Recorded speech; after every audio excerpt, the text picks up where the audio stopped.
ये सब अब छिपने वाला नहीं है। और इतना ही नहीं, बल्कि अपनी जातिवादी व सांप्रदायिक सोच के होने की वजह से अब केंद्र की वर्तमान भाजपा सरकार में भी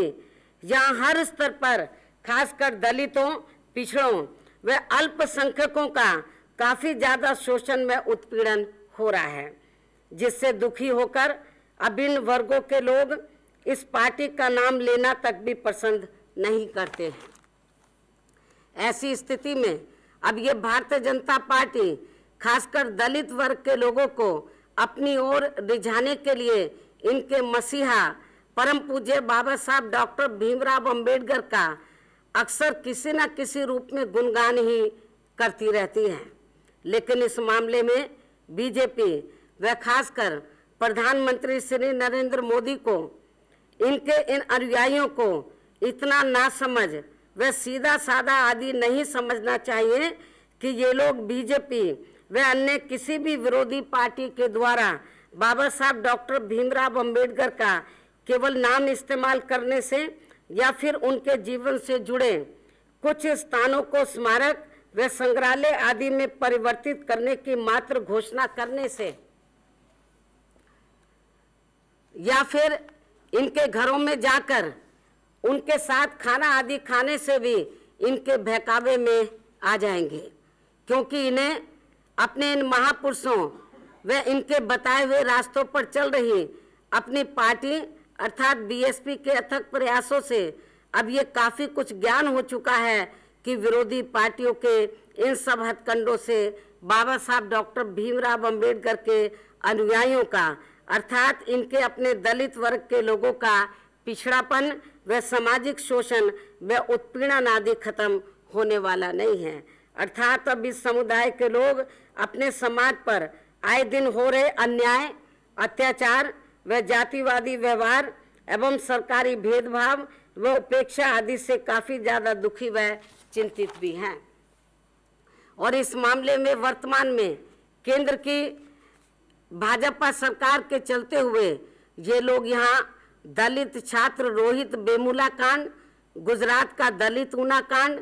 व उत्तर प्रदेश के दयाशंकर सिंह कांड आदि को भी कदापि नहीं भुला सकते हैं। इसके साथ ही केंद्र की अब ये वर्तमान भाजपा सरकार बाबा साहब डॉक्टर भीमराव अंबेडकर के अथक प्रयासों से इन वर्गों को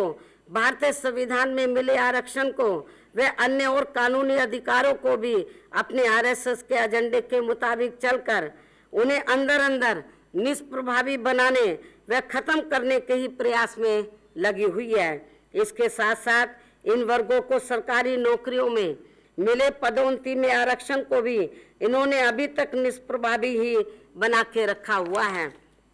इनके अलावा वर्तमान में बीजेपी द्वारा केंद्र सरकार के ज़्यादातर कार्य प्राइवेट सेक्टर को ही दिए जाने की वजह से अब इन वर्गों के आरक्षण को भी काफ़ी कम कर दिया गया है। और अब इन सभी मामलों में ये लोग वर्तमान केंद्र की भाजपा सरकार में बीजेपी व प्रधानमंत्री श्री नरेंद्र मोदी की केवल सहानुभूति व हमदर्दी नहीं चाहते हैं, बल्कि इसके साथ साथ उनके मुख्य दोषी लोगों के खिलाफ समय से ठोस कानूनी कार्रवाई भी सुनिश्चित होते हुए देखना चाहते हैं। इसके साथ ही अब ये लोग अपने आत्मसम्मान व स्वाभिमान के साथ साथ संविधान में इन्हें खासकर समानता, बराबरी व आरक्षण आदि के जो भी कानूनी अधिकार मिले हैं, तो उनको अब ये लोग वास्तव में यहाँ जमीनी हकीकत में लागू होते हुए देखना चाहते हैं, जिसके लिए अब ये लोग जब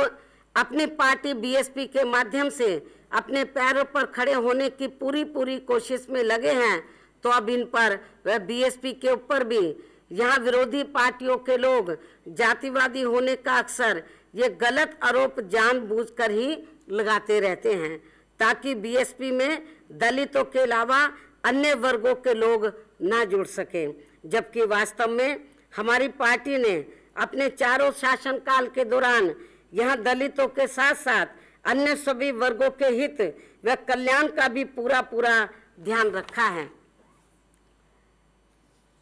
इसके अलावा भी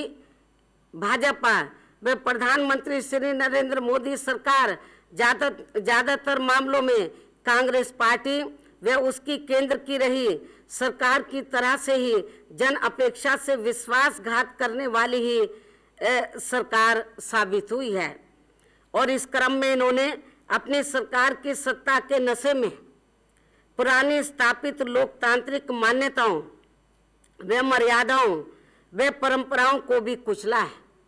जिसकी कीमत भी चुकाने के लिए आगे इनको जरूर तैयार रहना चाहिए। इस प्रकार जिस प्रकार से कांग्रेस पार्टी ने जन अपेक्षा की परवाह नहीं करके अपने मनमाने तौर पर जनहित के विरुद्ध लगातार काम किया, तो आज इस पार्टी के बुरे काम का बुरा नतीजा सबके सामने है।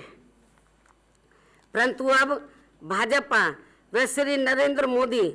अपने आरएसएस के एजेंडे के हिसाब से देश को चलाने के क्रम में अगर कांग्रेस पार्टी से भी 2 कदम आगे निकल जाना चाहते हैं और जिसके चलते इन्होंने जो अहंकारी रवैया व तानाशाही प्रवृत्ति अपना रखी है और जिससे देश की लगभग 90% जनता कंगाल सी ही बन गई है और घुट घुट कर जीने को भी मजबूर हो रही है,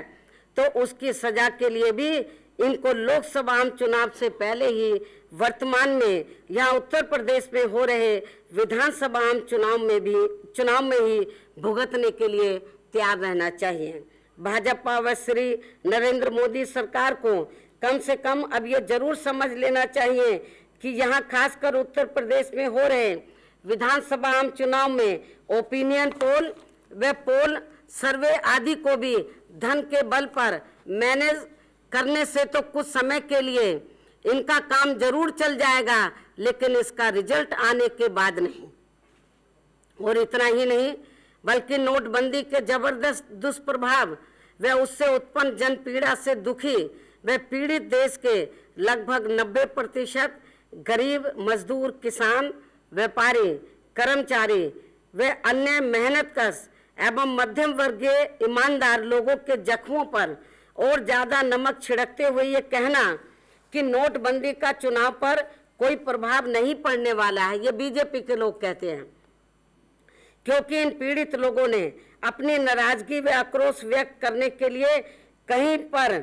ना तो कोई आंदोलन किया है और ना ही धरना प्रदर्शन आदि किया है, और ना ही इनकी परिवर्तन यात्राओं के दौरान भाजपा नेताओं व इनके केंद्रीय मंत्रियों को काले झंडे आदि दिखाए गए हैं। अर्थात इनका ये सोचना न केवल अनुचित व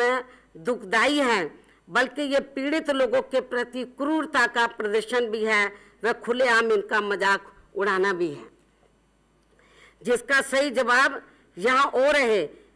हो रहे विधानसभा आम चुनाव में उत्तर प्रदेश की आम जनता इन्हें जरूर देगी।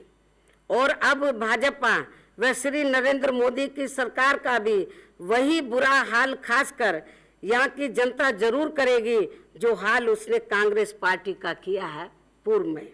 इस प्रकार से बीजेपी व श्री नरेंद्र मोदी की सरकार ने जनता को अच्छे दिन का वादा करके उन्हें बुरे दिन बहुत ज्यादा दिखा दिए हैं। परंतु अब जनता की बारी आई है, इसलिए अब भाजपा को उनके लिए अच्छे दिन के बाद अब बुरे दिनों के लिए भी तैयार रहना चाहिए। अर्थात उत्तर प्रदेश की जनता भी अब बिहार की तरह ही यहाँ हो रहे विधानसभा आम चुनाव में भाजपा को जरूर करारी हार देने वाली है। इसलिए इन सब बातों को मद्देनजर रखते हुए अब हमारी पार्टी का ये कहना बिल्कुल भी गलत नहीं होगा कि बीजेपी व इनकी केंद्र सरकार का राष्ट्र हित के नाम पर देश में काला धन व भ्रष्टाचार पर अंकुश लगाने का इनका ये नोटबंदी का फैसला राष्ट्र व जनहित में न होकर पूर्ण रूप से राजनीतिक स्वार्थ से ही निहित भरा लग रहा है। और इसकी सजा अब उत्तर प्रदेश सहित देश के 5 राज्यों में हो रहे विधानसभा चुनाव में यहाँ की जनता इनको जरूर देगी। चाहे इसके लिए चुनाव के दौरान भी ये पार्टी अपने राजनीतिक स्वार्थ में अपनी केंद्र की सरकार के बुलाए गए बजट सत्र में अपने बजट में कितने भी जनता को लुभावने वाले फैसले क्यों ना ले ले। इसके साथ साथ अपने लोकसभा आम चुनाव के घोषणा पत्र की तरह अब विधानसभा आम चुनाव के घोषणा पत्र में भी कितने ही बढ़िया बढ़िया प्रलोभन भरे वायदे क्यों ना कर ले। अर्थात इस बार उत्तर प्रदेश की जनता इनके लोकसभा चुनावी वायदा खिलाफी व बिना पूरी तैयारी के लिए गए नोटबंदी के फैसले की वजह से अब किसी भी कीमत पर इनके बहकावे में आने वाली नहीं है। लेकिन इसके साथ ही यहाँ मैं ये भी कहना चाहती हूँ कि इन्होंने सन 2014 में देश में लोकसभा के हुए आम चुनाव के दौरान खासकर यहाँ उत्तर प्रदेश की जनता को एक ये भी खास चुनावी वायदा किया था कि केंद्र में बीजेपी की सरकार के बनते ही फिर उत्तर प्रदेश की जनता को ये मानकर चलना चाहिए कि अब इनकी अपनी दो सरकारें बन गई हैं, एक केंद्र में और दूसरी उत्तर प्रदेश में भी।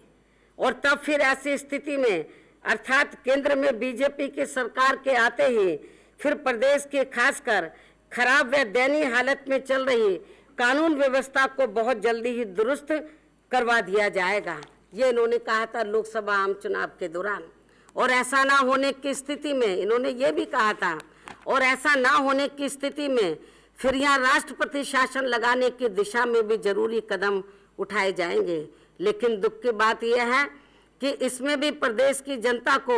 आखिर तक निराशा ही मिली है और इनका ये वायदा भी खोखला ही साबित हुआ है। और अब इसके स्थान पर सपा व बीजेपी की अंदरूनी मिली भगत के तहत ही यहाँ हर स्तर पर आपराधिक,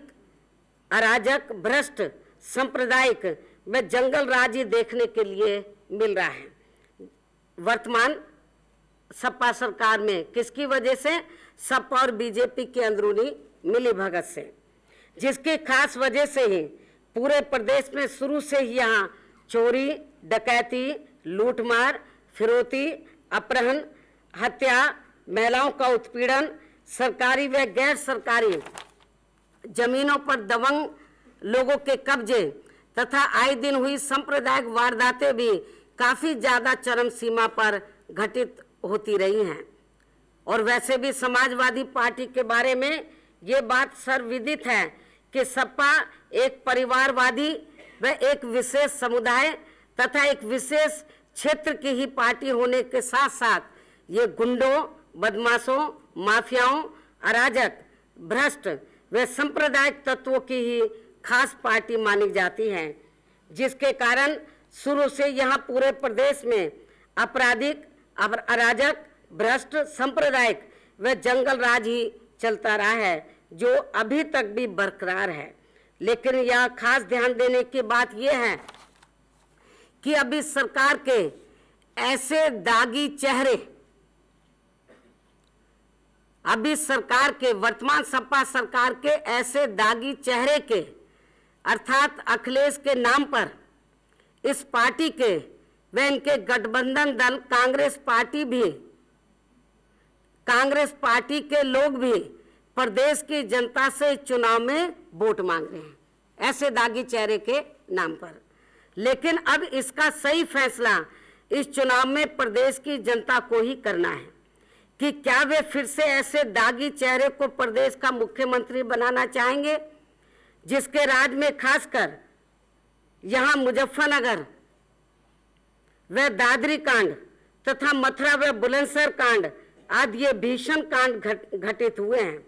और साथ ही जिसके राज में आए दिन यहाँ हमारी बहन बेटियों की अस्मतें भी लुटती रही हों आदि आदि। या फिर इसके स्थान पर बीएसपी की ऐसी, या फिर इसके स्थान पर ये जो मैं क्राइम के बारे में बात कही है, या फिर इसके स्थान पर बीएसपी की ऐसी बेदागी चेहरे को उत्तर प्रदेश का मुख्यमंत्री बनाना चाहते हैं, जिसके सत्ता में आते ही यहाँ सपा के सभी गुंडे, बदमाश, माफिया, अराजक, भ्रष्ट व सांप्रदायिक तत्व या तो चूहों के बिलों की तरह कहीं भी जाकर छिप जाते हैं या फिर उत्तर प्रदेश को छोड़कर बाहर के प्रदेशों में भाग जाते हैं। अतः इन सब बातों को ध्यान में रखकर ही अब उत्तर प्रदेश की जनता को अपने हितों में सही व उचित फैसला लेना होगा। इसके अलावा विकास के नाम पर भी ये सरकार पिछली बीएसपी की सरकार के ही ज्यादातर कार्यों के नाम व स्वरूप आदि बदल कर ही उन्हें ही अधिकांश यहाँ भुनाती रही है। इसके साथ साथ अपने वोटों के स्वार्थ में इस सपा सरकार ने प्रदेश में विधानसभा के आम चुनाव नजदीक आते ही अधिकांश यहाँ बिना बजट के ही थोक में असंख्य खोखली घोषणाएं व शिलान्यास आदि करने में भी कोई कसर नहीं छोड़ी है, जिनके प्रचार प्रसार पर भी प्रदेश की जनता का सरकारी करोड़ों रुपया काफी बेदर्दी से पानी की तरह बहा दिया गया है, जबकि यही अपार धन प्रदेश की गरीब जनता के हित व कल्याण के कार्यों पर भी खर्च किया जा सकता था। इसी प्रकार भारतीय जनता पार्टी ने भी अपने वोटों के स्वार्थ में यहाँ उत्तर प्रदेश में पिछले कुछ दिनों में अपने केंद्रीय मंत्रियों व प्रधानमंत्री से भी यहाँ बड़ी तादाद में हवाई व खोखली घोषणाएं व शिलान्यास आदि भी करवाए हैं, जिन्हें चुनाव खत्म होने के बाद पूर्व की तरह ही अधिकांश फिर दरकिनार ही कर दिया जाएगा। और इतना ही नहीं बल्कि अब ये सभी विरोधी पार्टियां पूर्व की तरह ही इस चुनाव में भी अपने अपने चुनावी घोषणा पत्रों में किस्म किस्म के प्रलोभन भरे वायदे करने में भी कोई कमी छोड़ने वाली नहीं है, जिनका चुनाव खत्म होने के बाद फिर कुछ भी अता पता मिलने वाला नहीं है। जबकि वहीं दूसरी तरफ हमारी पार्टी किसी भी चुनाव में अपना कोई भी चुनावी घोषणा पत्र आदि जारी नहीं करती है, क्योंकि हमारी पार्टी कहने में नहीं बल्कि कार्य करके दिखाने में ही ज़्यादा विश्वास रखती है। इसके साथ साथ यहाँ मैं ये भी कहना चाहूँगी कि उत्तर प्रदेश में इस समय विधानसभा के लिए हो रहे आम चुनाव में अब सभी विरोधी पार्टियां अपने अपने राजनीतिक स्वार्थ में या किस्म किस्म के षड्यंत्र व हथकंडे आदि इस्तेमाल करके भी प्रदेश की जनता को अपने पक्ष में करने का भी पूरा प्रयास कर रही हैं, जिनसे इनको सावधान रहना बहुत जरूरी है। और इस संदर्भ में वैसे आप लोगों को ये मालूम है कि अब इसके लिए बीजेपी व इनके राष्ट्रीय नेता अपने हर कार्यक्रम में ज्यादातर एक ही बात कहते रहते हैं कि केंद्र के साथ साथ जब तक उत्तर प्रदेश में भी बीजेपी की सरकार नहीं बनती है तो तब तक उत्तर प्रदेश का विकास होना संभव नहीं हो सकता है और ना ही ये प्रदेश उत्तम प्रदेश बन सकता है। ये अपनी हर चुनावी जनसभा में बीजेपी के लोग ये बात कहते हैं। जबकि इस मामले में इनको ये मालूम होना चाहिए कि सन 1998 से लेकर सन 2004 के कुछ समय पहले तक जब केंद्र में श्री अटल बिहारी वाजपेयी के नेतृत्व में भाजपा की सरकार चल रही थी, तो तब उसी समय में सन 1997 से लेकर सन 2002 तक उत्तर प्रदेश में भी बीजेपी की ही सरकार चल रही थी। लेकिन अब यह मुख्य सवाल ये पैदा होता है कि तब उस दौरान इनके इस कथन अनुसार भारतीय जनता पार्टी ने यहाँ उत्तर प्रदेश का अपेक्षित विकास क्यों नहीं किया था और साथ ही इस प्रदेश को उत्तम प्रदेश भी क्यों नहीं बनाया था, जिसके बारे में अब ये लोग प्रदेश की सत्ता से बाहर रहकर इस किस्म की गुमराह करने वाली बातें कर रहे हैं। किंतु इससे अब ये बात भी यहाँ जरूर स्पष्ट हो जाती है कि बीजेपी के नेता कहते कुछ हैं और करते ठीक उसके विपरीत ही हैं। और यही मुख्य कारण है कि सन 2014 में देश में हुए लोकसभा आम चुनाव के समय में इनके द्वारा किए गए तमाम लोक लुभावन वायदे ना तो इन्होंने अब याद रखे हैं और ना ही अब प्रधानमंत्री श्री नरेंद्र मोदी भी उन्हें याद रखने का प्रयास कर रहे हैं। और अब इनके अधिकांश लोकसभा चुनावी वायदे केंद्र की वर्तमान भाजपा सरकार के एजेंडे से अधिकांश गायब भी हो गए हैं। इतना ही नहीं बल्कि अब तो पूरे देश में व खासकर भाजपा शासित राज्यों में तो अभी भी यहाँ गरीबों, मजदूरों, किसानों, कर्मचारियों व छोटे कारोबारी आदि लोगों की अधिकांश मामलों में हो रही उपेक्षा के साथ साथ खासकर यहाँ दलितों, आदिवासियों, पिछड़ों व अल्पसंख्यकों के ऊपर भी हर स्तर पर आए दिन हो रही जुल्म, जाति शोषण व उत्पीड़न आदि होनी अभी तक भी बंद नहीं हुई है। इसके साथ ही देशभक्ति व राष्ट्रवाद के नाम पर भी अब इनका आरएसएस का संकीर्ण व कट्टरवादी एजेंडा भी सरकारी मशीनरी व डंडे के बल पर आए दिन इन लोगों के ऊपर ही जबरदस्ती थोपने का भी प्रयास किया जाता रहता है। बेवजह देशद्रोह तक के मुकदमे भी ज्यादातर इन्हीं लोगों के ऊपर ही थोपे जा रहे हैं। और इतना ही नहीं बल्कि कांग्रेस पार्टी की सरकारों की तरह ही केंद्र में भाजपा शासित राज्यों में भी विकास की स्थिति काफी गई गुजरी है। और अब यहाँ वास्तव में विकास केवल बड़े बड़े पूंजीपतियों व धन्ना सेठों का ही किया जा रहा है। इसी प्रकार कानून व्यवस्था के मामले में भी शुरू से लेकर अब तक बीजेपी की केंद्र सरकार द्वारा व बीजेपी शासित राज्यों का भी रिकॉर्ड काफी ज्यादा खराबी बना रहा है। और अब इस मामले में बीजेपी खासकर उत्तर प्रदेश की जनता को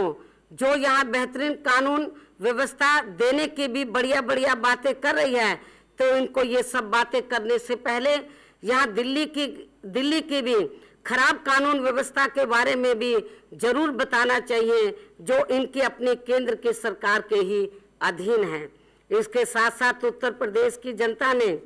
पहले भी यहाँ बीजेपी व इनके श्री कल्याण सिंह का भी शासनकाल देखा है, जो अपने खराब कानून व्यवस्था की खास वजह से ही यह अपनी सरकार का 5 साल का कार्यकाल भी पूरा नहीं कर सके थे। अर्थात इसी खास वजह से ही इस पार्टी की सरकार समय से पहले ही यहाँ प्रदेश की सत्ता से बाहर हो गई थी। ऐसी स्थिति में इन्हें अब ये जरूर समझ लेना चाहिए कि सन 2014 की तरह अब उत्तर प्रदेश की जनता इनकी इन सभी खोखली बातों व झूठे प्रचारों आदि से कतई भी गुमराह होने वाली नहीं है। और अब आगे बीजेपी पूरे देशवासियों को और खासकर उत्तर प्रदेश के लोगों को भी बार बार गुमराह करके इनका राजनीतिक इस्तेमाल नहीं कर सकती है। अर्थात भाजपा के राष्ट्रीय नेताओं को ये बात अच्छी तरह से समझ लेनी चाहिए कि काठ की हांडी बार बार नहीं चढ़ती है। इसके अलावा भ्रष्टाचार के मामले में भी देश के लोग अभी तक भी ये नहीं भूले हैं कि किस प्रकार से बीजेपी के वरिष्ठ नेताओं ने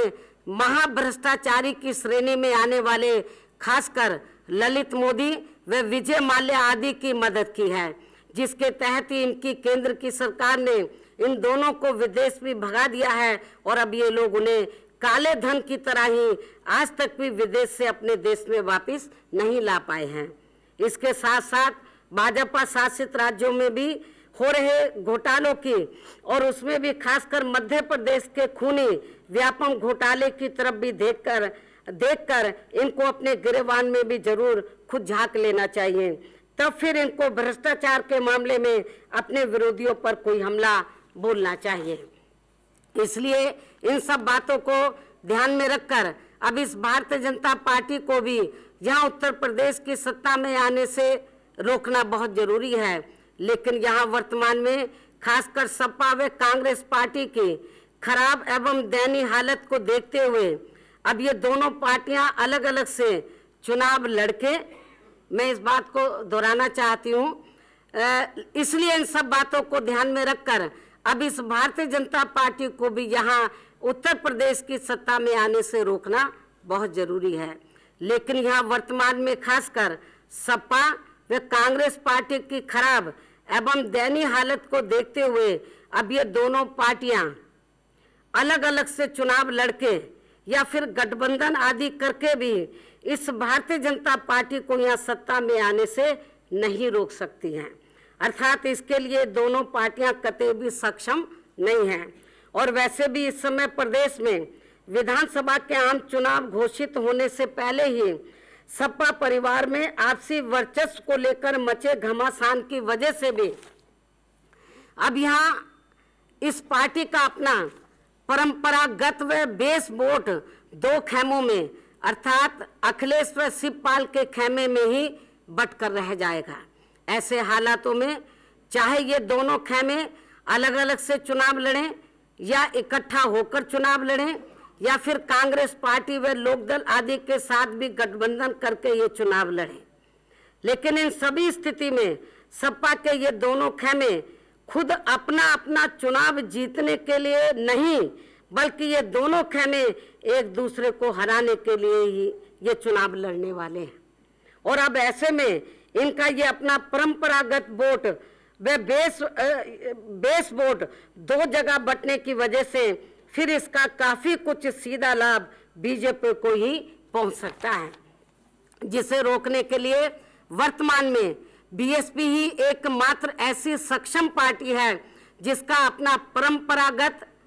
व बेस वोट समाजवादी पार्टी की तरह दो खेमों में बंटने वाला नहीं है, बल्कि इनका पूरा का पूरा वोट एक तरफा बीएसपी के ही उम्मीदवारों को मिलने वाला है। अर्थात उत्तर प्रदेश के वर्तमान राजनीतिक हालातों में अब यहाँ बीएसपी ही बीजेपी को उत्तर प्रदेश की सत्ता में आने से रोक सकती है। और ऐसा हो जाने पर अर्थात यहाँ बीएसपी के सत्ता में आने पर फिर इससे बीजेपी व इनकी केंद्र की सरकार को जबरदस्त झटका लगेगा और फिर ये पार्टी आगे चलकर किसी भी कीमत पर केंद्र की सत्ता में भी आसानी से आसीन नहीं हो सकती है, जिससे फिर एक तरफ देश में पूंजीवादी, जातिवादी व सांप्रदायिक ताकतें कमजोर होंगी, तो वहीं दूसरी तरफ फिर ये पार्टी देश में अगले लोकसभा के आम चुनाव होने तक नोटबंदी की तरह ऐसा कोई भी जन पीड़ादायी फैसला लेने की आसानी से हिम्मत नहीं जुटा पाएगी। लेकिन इसके लिए खासकर उत्तर प्रदेश की जनता को इस चुनाव में बीजेपी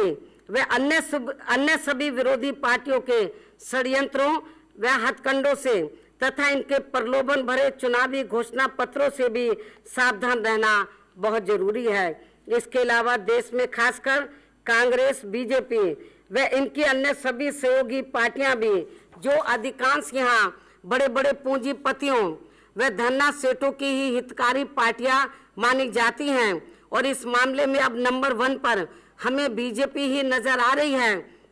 जिनके अपार धन को व इनके साधनों को भी इस चुनाव में भी ये सभी विरोधी पार्टियां बड़े पैमाने पर इस्तेमाल करने वाली हैं। इससे भी प्रदेश की जनता को जरूर सावधान रहना है। और इस मामले में सावधानी के तौर पर यहाँ मेरा ये भी कहना है कि देश में बड़े बड़े अखबारों व चैनलों आदि पर भी अधिकांश इन्हीं बड़े बड़े पूंजीपतियों व धन्ना सेठों का ही पैसा लगा हुआ है। इसलिए पूर्व की तरह ही इस चुनाव में भी इनके ये अखबार व चैनल आदि भी ज्यादातर बीजेपी व अन्य विरोधी पार्टियों के पक्ष में ही हवा बनाने वाली खबरें दिखाने का पूरा प्रयास करेंगे। और इस क्रम में ये लोग सर्वे कराने वाली एजेंसियों को भी मैनेज करके जहां ओपिनियन पोल व सर्वे आदि में भी इन्हीं पार्टियों के पक्ष में ही रिपोर्ट दर्शाने वाले हैं, जिनसे प्रदेश की जनता को कतई भी गुमराह नहीं होना है। और इतना ही नहीं बल्कि कांग्रेस, बीजेपी व सपा आदि ये सभी विरोधी पार्टियां जो अभी तक अधिकांश यहाँ आपराधिक व बाहुबली तत्वों के बल पर तथा धन के मामले में बड़े बड़े पूंजीपतियों व धन्ना सेठों के बल पर ही ये चुनाव लड़ती रही है, और इसी आधार पर अभी भी ये चुनाव लड़ने वाली है। और फिर सत्ता में आने के बाद ये सभी विरोधी पार्टियां यहाँ प्रदेश में आम जनता का नहीं बल्कि इन्हीं लोगों के हितों का प्राथमिकता के आधार पर पूरा ध्यान रखती हैं। जो बड़े बड़े बाहुबली हैं या धन्ना सेठ लोग हैं उनका ध्यान रखती हैं। इसी मानसिकता के तहत चलकर ही ये सभी विरोधी पार्टियां बीएसपी को उत्तर प्रदेश की सत्ता में आने से रोकने के लिए फिर से यहाँ सन 2012 के हुए विधानसभा आम चुनाव की तरह ही अंदर एकजुट होकर एक दूसरे को अपना वोट भी ट्रांसफर कर सकती हैं। इसे भी ध्यान में रखकर उत्तर प्रदेश की जनता को अब एक तरफा अपना वोट अकेले बीएसपी को ही देना है, ताकि इस बार चुनाव में इन सभी विरोधी पार्टियों की रणनीति भी किसी भी कीमत पर कामयाब न हो सके। इसलिए इन सब बातों को मद्देनजर रखते हुए इस बार का ये चुनाव कई मायने में अति महत्वपूर्ण होगा और उत्तर प्रदेश सहित पूरे देश में वर्तमान 5-6 मिनट आप लोग और इंतजार कीजिए। और आप लोगों को तो सुनना पड़ रहा, मुझे बोलना पड़ रहा है। और उत्तर प्रदेश सहित पूरे देश में वर्तमान हालातों में यदि चुनाव में बीएसपी अकेले ही पूर्ण बहुमत के आधार पर या उत्तर प्रदेश की सत्ता में आसीन हो जाती है तो फिर बीजेपी व इनकी केंद्र सरकार पर एक तरफ देश में इनके नोटबंदी जैसे अन्य और फैसले लेने पर भी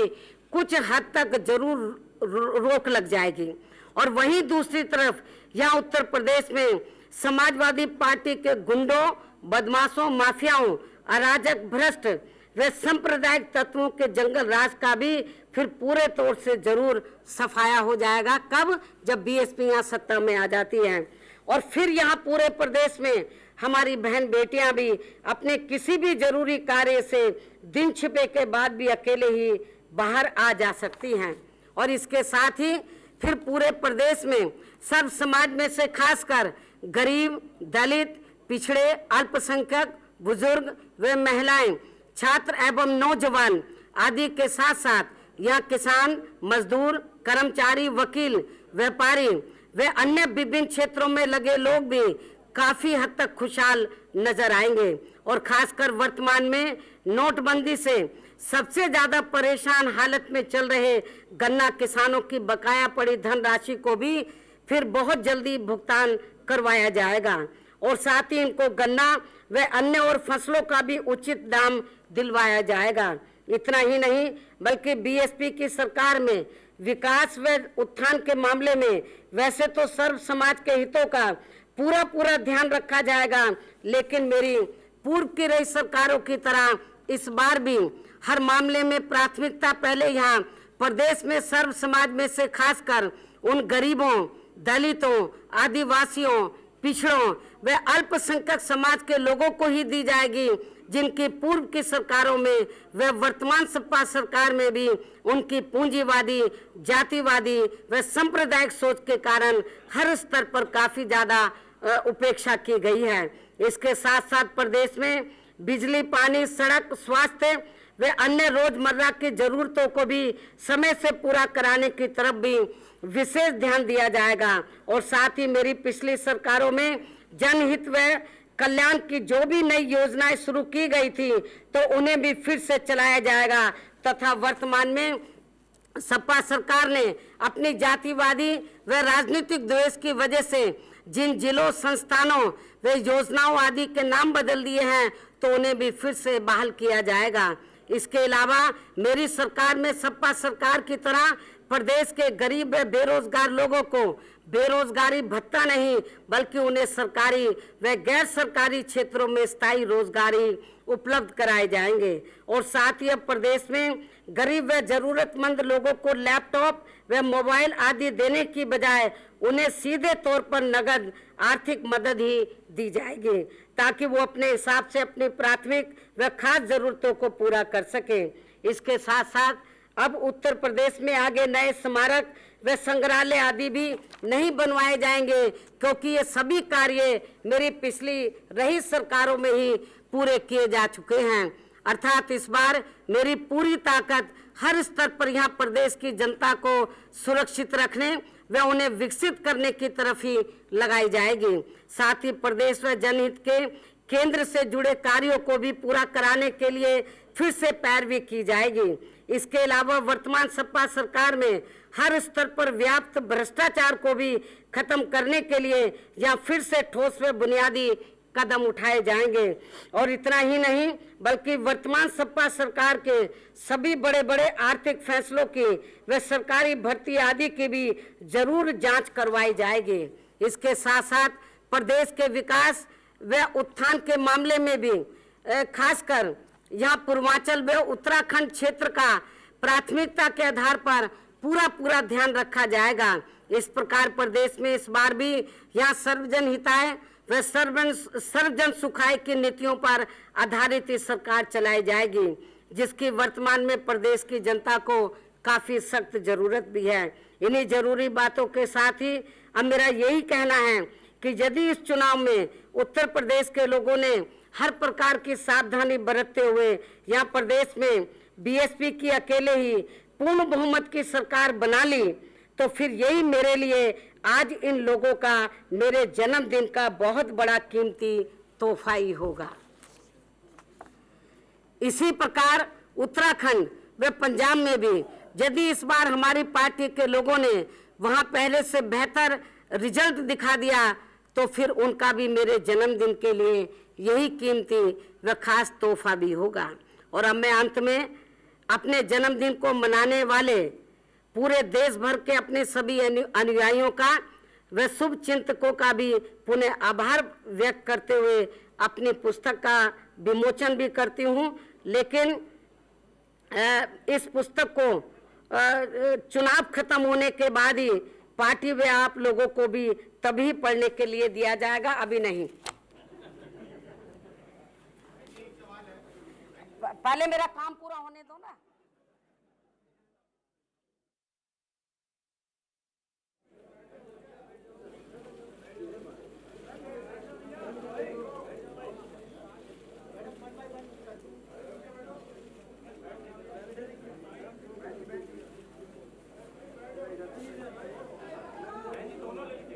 नहीं, मैं अपने हाथ को क्यों कष्ट दूं?